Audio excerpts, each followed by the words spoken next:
Did you know your gut feeling is almost always right?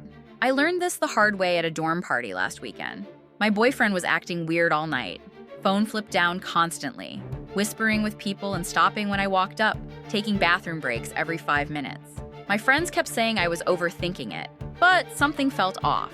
Then I saw his hoodie on someone else. My best friend Sarah was wearing it like it was hers. They kept doing this coordinated thing where one would leave, then the other would follow 2 minutes later. Inside jokes I didn't understand. Looks across the room that lasted too long. I started paying attention, really paying attention. That's when I saw Sarah's phone light up with his contact name. 3 months of messages.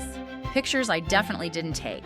Plans made behind my back. So I walked right up to both of them in front of everyone and said, "Hey babe, can you explain why Sarah has your hoodie in your heart?" The silence was beautiful.